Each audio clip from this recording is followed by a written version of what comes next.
The Nature of Personal Reality, a Seth book by Jane Roberts, read by Martin John, Part 2, Chapter 12. Session 649, March 19, 1973, 9:37 p.m., Monday. Good evening. Dictation. At any given time, there will be various climates of belief pervading the world. Some will be clustered in certain areas, for example, like low-pressure systems.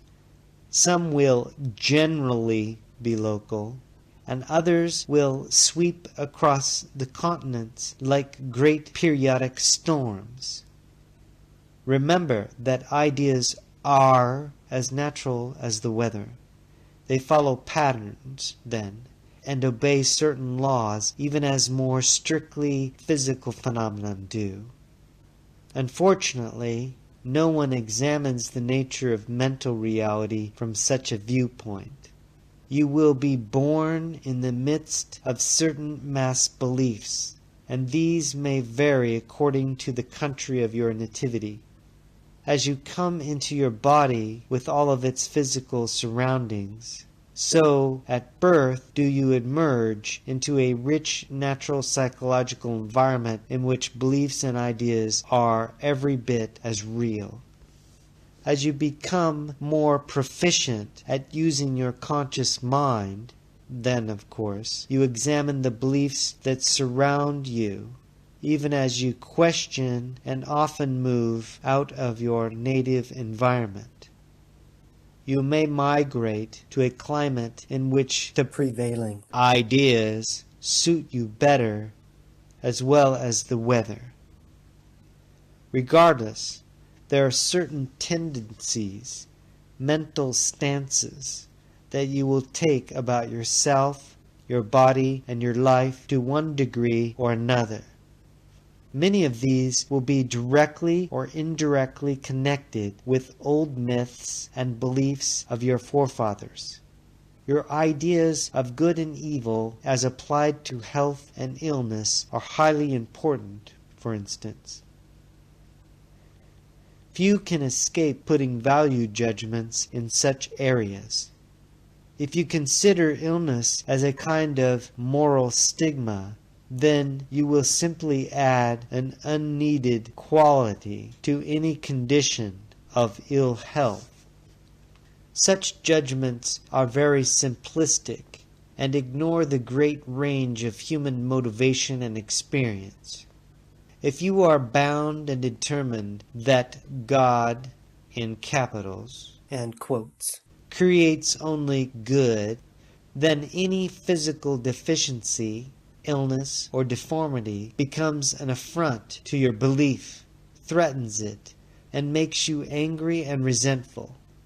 If you become ill, you can hate yourself for not being what you think you should be, a perfect physical image made in the likeness of a perfect God.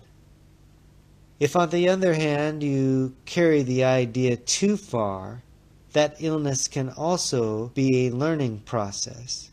Then you can fall into the other extreme, glorifying sickness or disease as a necessary, ennobling experience in which the body is purged so that the soul can be saved. Following such a belief, you will confuse suffering with saintliness, desolation with purity, and the denial of the body as spirituality and a badge of holiness.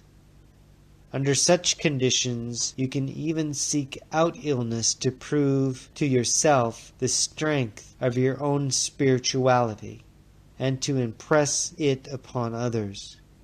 The same kind of moral value judgment can be placed in almost any area of human activity, and will of course have social repercussions. Those reactions will add to the prevailing beliefs and in turn affect the individual. You may believe that wealth is a result of a moral virtue and comes from God's direct benevolence.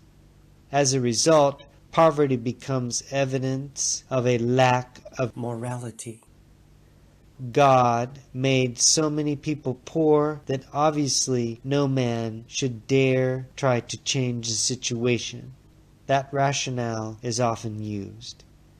The poor, then, following these beliefs, are looked down upon, as are the diseased. What sin did the poor person or sick person commit? That question, often asked unconsciously, if not consciously, brings you back to beliefs in punishment that have nothing to do with the concept of natural guilt, but with those distortions placed upon it. There is also a connection with misinterpretation of the Bible. Christ, as you think of him, was simply saying that you form your own reality. He tried to rise above the idea systems of those times, yet even he had to use them, and so the connotations of sin and punishment distorted the message given. Some of you will have a contradictory belief that poverty is virtuous, and that wealth is a vice and represents evidence of spiritual lack. This belief in your society also harks back to the Bible and Christ's association with the poor rather than the rich. In all such cases, however, blanket moral judgments are being applied that involve feelings of guilt in which individual experience is forgotten. Such critical evaluations are placed upon colors as well. Often white is considered pure and black impure, white good and black evil. This of course involves considerations of race, and you must realize that your present race is the one into which you were born, in your terms, in this place and time. Each of you have been members of different races, and so each of you have shared in both the advantages and the ignominies attached, in historic terms, to such conditions of birth. This is not the place for me to go into a long discussion concerning the significance of races, yet each one is highly meaningful and represents a different aspect of humanity as a whole. Therefore, each race has a symbolic meaning to mankind's psyche. The outside experience and structure of any given race's experience may change, but the inner symbolism will still remain and be creatively grappled with. Your daily experience will be affected by your race, your beliefs about it, your beliefs about other races, and the climate of opinion in general. On a quite simple basis, if you consider God in human terms, you will project him as belonging to your own race. If you belong to a minority, or if you are black, then you may be caught in a conflict of beliefs. It is impossible to separate your daily experience in terms of its aspects from your beliefs and those judgments that you place upon them. The beliefs boil down to your ideas of right and wrong, and they involve all of your attitudes concerning illness and health, wealth and poverty, the relationship of races, religious conflicts, and more important, your intimate day-to-day psychological reality. Let us pursue this subject further as it involves you more personally at those levels in which you live your lives and intermix with others. End of chapter. Peace, light, and love. Aloha.